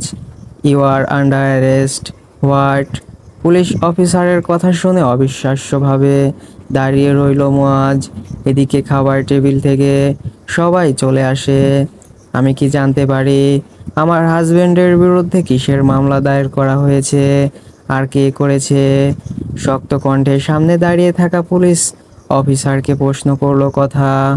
ওনার বিরুদ্ধে মলেস্টেশন এবং টিচিং ফ্রম এর মামলা দায়ের করা হয়েছে, আর মামলা দায়ের করেছে লিজা শিকদার। সবাই যতটা না অবাক হয়েছিল অ্যারেস্টের কথা শুনে, তার থেকে বেশি অবাক হয়েছে মামলা এবং মামলা দায়েরকারীর নাম শুনে। লিজা এখন মিথ্যা মামলা দায়ের করবে, সেটা সবার ভাবনার অতীত ছিল। লিজা? লিজার নাম শুনে অবাক হয়ে প্রশ্ন করলো নয়নতারা। হ্যাঁ লিজা শিকদার, শিকদার কোম্পানির ভবিষ্যৎ এমডি। লিজা এমন কেন করবে? লিজা তো আমাদের রিলেটিভ, আর গতকালও সে আমাদের সাথে ছিল। এইটা মিথ্যে অভিযোগ অফিসার। নাজিয়া চৌধুরী পুলিশের কথার প্রতি উত্তরে কথাগুলো বলল, অফিসার আমি কি একবার অ্যারেস্ট ওয়ারেন্ট দেখতে পারি? কথা অফিসারকে কথাগুলো বলতেই অফিসার ওয়ারেন্ট কাগজ দেখিয়ে দেয়। এই সব মিথ্যে কথা। আমার ছেলের বিরুদ্ধে যেই অভিযোগ করা হয়েছে সব মিথ্যে। কোথাও যাব না ও এখান থেকে। মুয়াজকে জড়িয়ে ধরে কান্না করতে করতে কথাগুলো বলে নাজিরা চৌধুরী। ফুপি, পুলিশের কাজ পুলিশকে করতে দাও, আর কথা আমার ওপর বিশ্বাস রাখো। মুয়াজের কথা শেষ হতেই পুলিশ অফিসার মুয়াজকে নিয়ে বাড়ি থেকে বের হয়ে যায়। দেখছো তো এবার এই মেয়েকে। বাড়িতে আসতে না আসতেই ভাইয়াকে পুলিশ ধরে নিয়ে গেল। এই মেয়ে একটা অপয়া, যেখানে যাবে সব কিছু শেষ করে দিবে। নতুন মামি ঠিক বলেছিল, এই মেয়ে খারাপ, আমাদের শেষ করে দিবে একেবারে। কথাগুলো শেষ হতে না হতেই সশব্দে উষার গালে থাপ্পড় পড়লো। আর সেই থাপ্পড় দিয়েছে স্বয়ং নাজিয়া চৌধুরী। এই প্রথম মায়ের হাতে থাপ্পড় খেয়ে মূর্তির ন্যায় দাঁড়িয়ে আছে উষা। যত যাই করুক না, মা কখনো গায়ে হাত তুলে না, ভীষণ ভালোবাসে। তাই আজকের থাপ্পড় হজম করতে পারছে না সে। আমি তোকে এই শিক্ষা দিয়ে বড় করেছি, কিভাবে কথা বলতে হয় জানো না তুমি, কখন কোথায় কি বলতে হয় জানো না। আর এইটা লিজা করেছে, কথা তো কিছু করেনি, সব কিছু লিজার জন্য হয়েছে। বুঝতে পেরেছো তুমি? যাও এখান থেকে, নিজের রুমে চলে যাও। মায়ের হাতের থাপ্পড় আর এত কথা শুনে কান্না করতে করতে সেখান থেকে চলে যায় উষা। বিয়ে, যেই সব মানুষ নিজেকে উপর থেকে যতটা শক্ত মনের অধিকারী দেখায়, আসলে সবাইকে ভিতর থেকে ততটাই শক্ত মনের অধিকারী। যারা নিজেকে শক্ত খোলসের আবরণ দিয়ে ঢেকে রাখে, তাদের সবার আলাদা আলাদা কিছু লুকোনো কষ্ট থাকে। কথা নিজেকে যতটা পারে নিজেকে শক্ত আবরণ দিয়ে ঢেকে রাখার প্রয়াস করে, কিন্তু যখন নিজের আপন মানুষের কথা আসে, তখন নিজেকে সামলানো সহজ নয়। মুয়াজের সাথে বিয়েটা শর্তের হলেও মুয়াজ তার স্বামী, মা বাবার পর মেয়েদের আপন বলতে স্বামী। আর যদি কোনো মেয়ের বিয়ের প্রথম দিন ওই স্বামীকে পুলিশ অ্যারেস্ট করে নিয়ে যায়, তখন কোনো মেয়ে নিজেকে শক্ত হয়ে থাকতে পারে না, নিজের শক্ত আবরণ থেকে বের হয়ে আসে। কথার ক্ষেত্রেও তাই, নিজেকে আর শক্ত করে রাখতে পারেনি। আমার সাথে কেন এমন হয় মাবুদ? আমি কি কারো ভালোবাসা পাবো না? যাদের তুমি আপন করে নিয়ে আসো, আবার তাদের ওই কেন আমার থেকে নিয়ে যাও? ছোটবেলায় মা বাবাকে নিয়ে নিলে, এখন আবার মুয়াজকেও দূরে করে দিলে। উষা কথাকে বাজে কথা বলার পর কথা ড্রয়িং রুম থেকে উপরে নিজেদের রুমে এসে কান্নায় ভেঙে পড়ে। তুমি এভাবে ভেঙে পড়ো না কথা, লিজা এমন কথা, মিথ্যা মামলা কোনো কেন দিবে ঠিক বুঝতে পারছি না।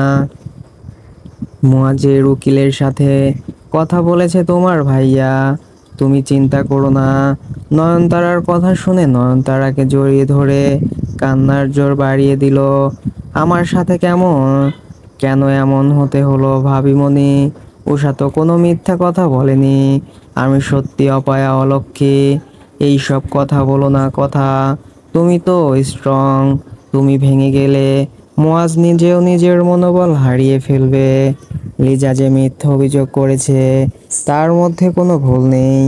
মুয়াজ লিজাকে সব সময় এড়িয়ে চলতো। বলতে গেলে মুয়াজের পছন্দ ছিল না লিজাকে। তাহলে লিজা এমন অভিযোগ করেছে কেন, সেটাই বোঝে না আসছে না আমার। নয়নতারার শেষ কথাগুলো শুনে কথা নয়নতারার থেকে সরে সে সোজা হয়ে বসলো। মুয়াজ লিজাকে এড়িয়ে চলতো, অপছন্দ করতো। হ্যাঁ, লিজা গায়ে পড়া স্বভাবের মেয়ে, উগ্র ব্যবহার, অহংকারী বলে মুয়াজ সব সময় লিজাকে অপছন্দ করত। তবে হ্যাঁ, লিজা মুয়াজকে পছন্দ করত। নয়নতারার কথা শুনে কিছু সময় চুপ করে কিছু একটা ভাবতে থাকে কথা। ভাবিমণি আমাকে লিজার নাম্বার দিতে পারবে? লিজার নাম্বার? কিন্তু কেন? তুমি লিজার নাম্বার দিয়ে কি করবে? লিজার নাম্বার চাওয়াতে অবাক হয়ে কথাকে প্রশ্ন করে নয়নতারা। তুমি দাও আমাকে, তারপর দেখো আমি কি করি। কথা নয়নতারার থেকে লিজার নাম্বার নিয়ে লিজাকে ফোন করে কথা বলতে বলতে ব্যালকনিতে চলে যায়। ভাবিমণি আমাকে এখন একটু বের হতে হবে, তুমি একটু সামলে লিজার সাথে কথা শেষ করে নয়নতারাকে কথাগুলো বলে। যেভাবে ছিল কথা, সেইভাবে গাড়ি থেকে বের হয়ে যায়। আমাকে এখানে ডেকেছো কেন? একটা কফি শপে মুখোমুখি হয়ে বসে আছে কথা আর লিজা। লিজাকে ফোন করে সেই এখানে ডেকেছে।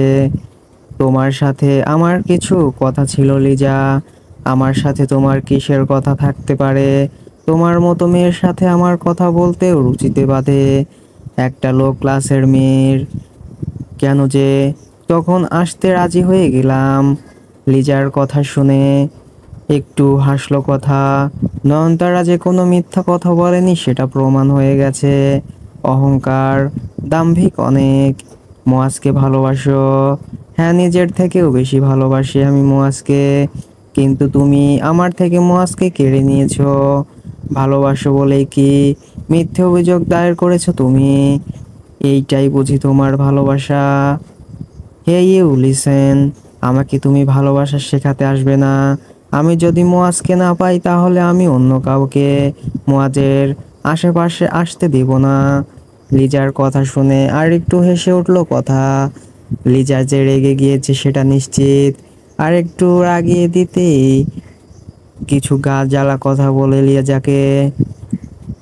কিন্তু আমি তো অলরেডি মুয়াজের জীবনে এসে গেছি। শুধু জীবনে নয়, মুয়াজের মনে ঘরে, মুয়াজের সব কিছুতেই এখন আমার বিচরণ। মুয়াজ আমাকে ভালোবাসে, তার জন্য তোমাদের দুজনকেই শাস্তি পেতে হবে। অ্যান্ড ইউ নো, আমি নিজের কাজ শুরু করে দিয়েছি। আমি তোমাকে চিরতরের মতো শেষ করে দিব। আই মিন ইট, হেড করে দিব তোমাদের জীবন। আচ্ছা ঠিক আছে, সেই চেষ্টা তুমি করে যেতে পারো। তবে আমি কিন্তু জানি মুয়াজ তোমার সাথে কিছুই করেনি। তুমি তাকে মিথ্যে মামলায় ফাঁসিয়েছো। আর তুমি হয়তো আমার সম্পর্কে কিছুই জানো না। So be careful. কথার শেষ কথা শুনে লিজা হাত কসলাতে লাগলো। কপালে হালকা ঘামের কণা বের হতে লাগলো। সাথে কিছু আচরণ লক্ষ্য করে রাখলো কথা। আমি শরীর খারাপ লাগছে, আমি বাড়িতে যাব। নেক্সট টাইম আমাকে ডাকবে না। কথাগুলো শেষ করে এক মুহূর্ত দেরি না করে লিজা কফি শপ থেকে বের হয়ে যায়। থ্যাঙ্কস লিজা, তোমার এই ছোট্ট মাথায় যে এমন কিছু আসবে সেটা বিশ্বাস হচ্ছে না। কিছু একটা তো আছে। নিজে নিজে কথাগুলো বলে কফির বিল মিটিয়ে কথাও বের হয়ে যায় কফি শপ থেকে। বিয়ে, তাও আবার লিজাকে? তোমার মাথা ঠিক আছে কথা? তুমি আমার স্ত্রী হয়ে আবার আমাকে বিয়ের কথা বলছো? হ্যাঁ বলছি, আমাকে একটু বিশ্বাস করুন। আপনাকে এখন এখান থেকে বের করার একটাই বেস্ট অপশন হবে। আপনার এই খবর সোশ্যাল মিডিয়া, নিউজ চ্যানেল সব জায়গায় ছড়িয়ে গিয়েছে। লিজা বলেছে আপনি বিয়ে করতে চাইলে এই কেস উইথড্র করে নিবে আর মিডিয়ার সামনে বলবে এইটা ভুল খবর। আপনি শুধু বলে দিবেন বিয়ে করতে রাজি, বাকি সব কিছু আমি সামলে নিব। কথা কফি শপ থেকে বের হয়ে সোজা থানায় চলে আসে মুয়াজের সাথে দেখা করতে। আর কফি শপে বসে সব কিছুর প্ল্যানিং করে আসে। সরি কথা, আমি পারবো না। কথা আমার, একটা কথা রাখবে? মুয়াজের একরোখা কথা শুনে বিরক্তিতে কপাল কুঁচকে নেয় কথা। সব কিছুতেই বাড়াবাড়ি মনে করে। কথা আমি চাই আমার কেস তুমি হ্যান্ডেল করো। আমি মিডিয়ার ভয়ে মিথ্যে আশ্রয় না, সত্যি তথ্যের ভিত্তিতে বের হয়ে আসতে চাই। তুমি তো আমার সৎ আদর্শবান উকিল বউ। মুয়াজের কথা শুনে বিরক্তিকর আভা সরিয়ে নিয়ে আরও কিছু ভেবে নেয় কথা। ঠিক আছে, আমি আপনার কেস হ্যান্ডেল করব। আমাকে সব কিছু সাজাতে হবে, নতুন করে সব কিছু ভাবতে হবে। আর আপনার মায়ের আরও কিছু কথা বলতে গিয়েও হঠাৎ করে কথা মাঝপথে গিয়ে চুপ করে যায়। নিজের মায়ের সম্পর্কে কিছু শুনতে গিয়ে কপালে ভাঁজ পড়ে যায় মুয়াজের। মিসেস আরাফাত কি করেছে কথা? কিছু না, আজকে আমি আসছি।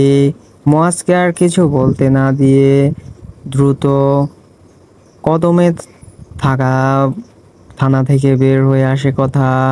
এখন যেতে হবে হসপিটালে, সেখানে রফিক সাহেবকে রাখা হয়েছে। রিয়াদ টেক্সট করেছিল সেখানে যেতে নেই মানে কি?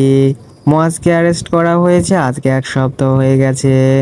আগামীকাল কোর্টে নেওয়া হবে। এই 1 সপ্তাহে অনেক কিছু ঘটে গেছে। রফিক সাহেবের শরীর রেসপন্স করছে সম্পূর্ণভাবে। সুস্থ না হলেও কথা বলতে পারে ধীরে ধীরে।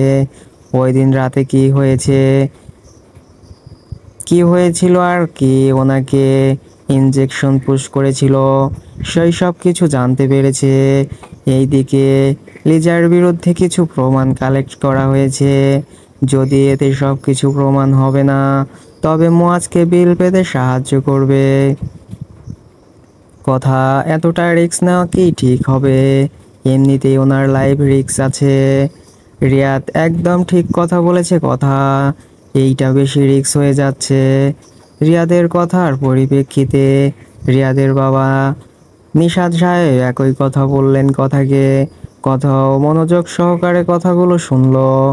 হ্যাঁ আঙ্কেল, এইটা রিস্ক, কিন্তু এই রিস্ক না নিলে আপনাদের সবাইকে রিস্কে নিয়ে চলতে হবে। সুমন শিকদার আর ইয়াসমিন আরাফাত মিলে যেই প্ল্যানিং করেছে, সেই প্ল্যানে তাদের কুপকাত করতে হবে। আমার আর মুয়াজের বিয়ের কথা শুনে নিজের মেয়েকে দিয়ে যেই কার্যসিদ্ধ করতে চাই তারা, আমি তা হতে দিব না। কিন্তু কথা, আমি রফিক সাহেবের হাতের আংটির মাঝে একটা ছোট্ট ট্র্যাকিং ডিভাইস সেট করে দিয়েছি, আর ওনার শার্টের উপরের বোতামে হিডেন ক্যামেরাও আছে। আর পুলিশকে তো আগে থেকেই ইনফর্ম করা আছে। এখন শুধু প্ল্যান মোতাবেক আমাদের কাজ করতে হবে। আই থিঙ্ক একটু পরে থেকেই স্যার 202 নম্বর কেবিনের পেশেন্ট কেবিনে নেই, তাকে কোথাও খুঁজে পাওয়া যাচ্ছে না। নিজের কথা শেষ হওয়ার আগেই একজন নার্স এসে ডক্টর নিশাতকে কথাগুলো বলল। নেই মানে কি? 202 নাম্বার কেবিনে আর কার ডিউটি ছিল? আর সম্পূর্ণ হসপিটাল খুঁজে দেখো, একটা মানুষ কিভাবে এভাবে হারিয়ে যেতে পারে। হসপিটাল অথরিটির কাছে এখন কি বলবো আমি? যাও সবাই মিলে খুঁজে বের করো তাকে। ডাক্তার নিশাত চিল্লিয়ে নার্সকে কথাগুলো বলতেই নার্স মাথা নিচু করে দাঁড়িয়ে বলল, স্যার ওই কেবিনে নার্স সুমির ডিউটি ছিল। কে জানি ওনাকে সেখানে আহত করে ফেলে রেখে গিয়েছে। যাও সবাই পেশেন্টকে খুঁজে বের করো। ডাক্তার নিশাত কথাগুলো বলতেই নার্স সেখানে থেকে চলে যায়।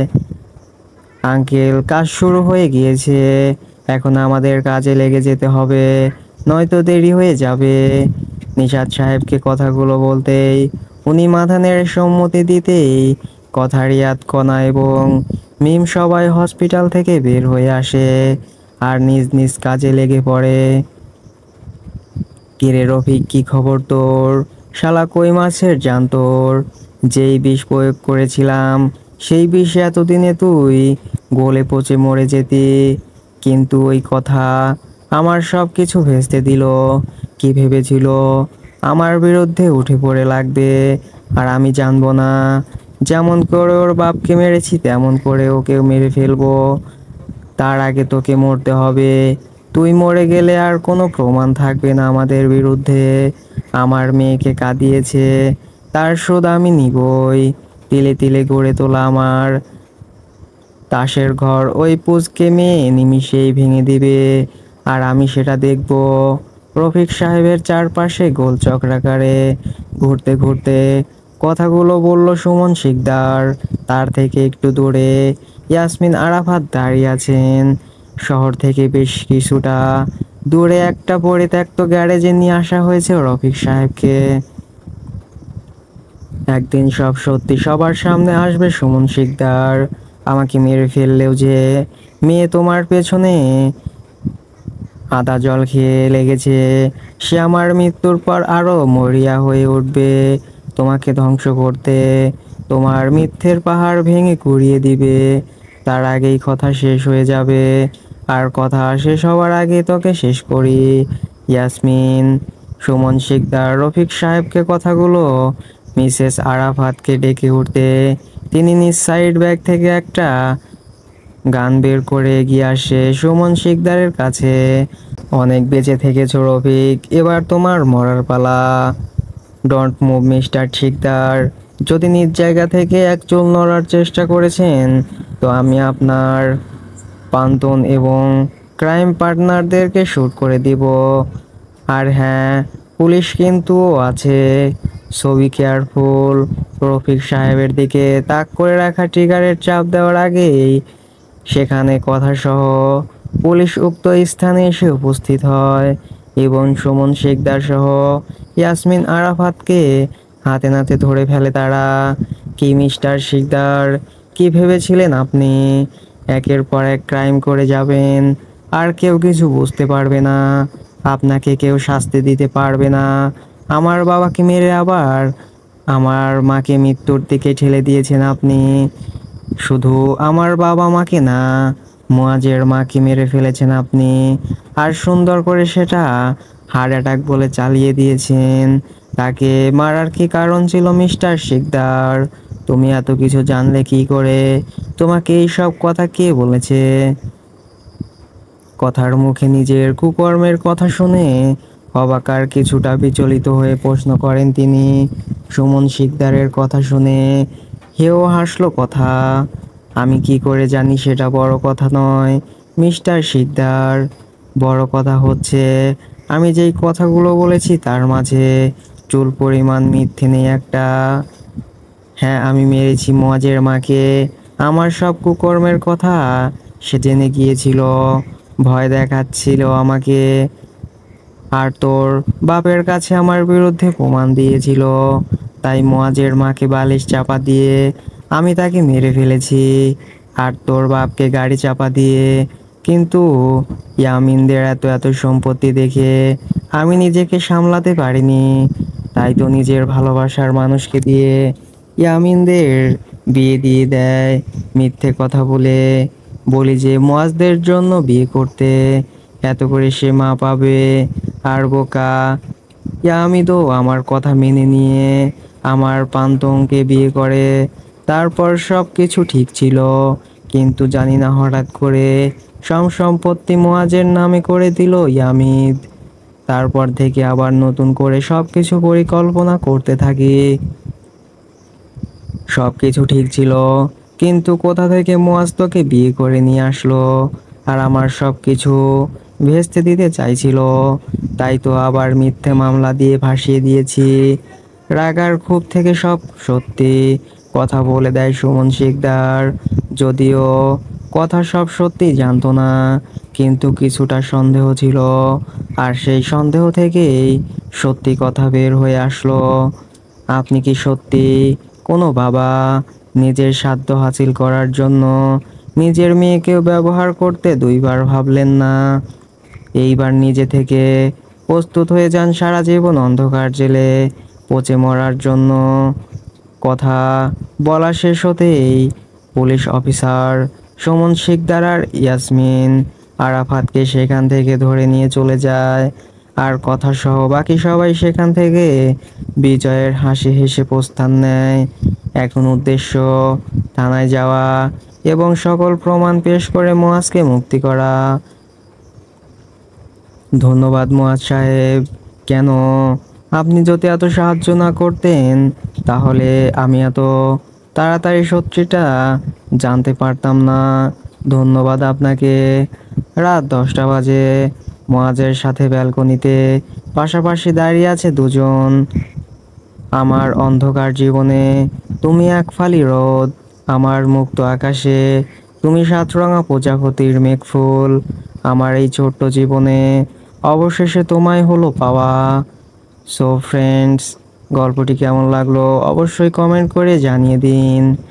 আর হ্যাঁ, ভুল ত্রুটিগুলো ক্ষমার সুন্দর দৃষ্টিতে দেখবেন এবং নিত্য নতুন গল্প সবার আগে পেতে চ্যানেলটি সাবস্ক্রাইব করে রাখুন।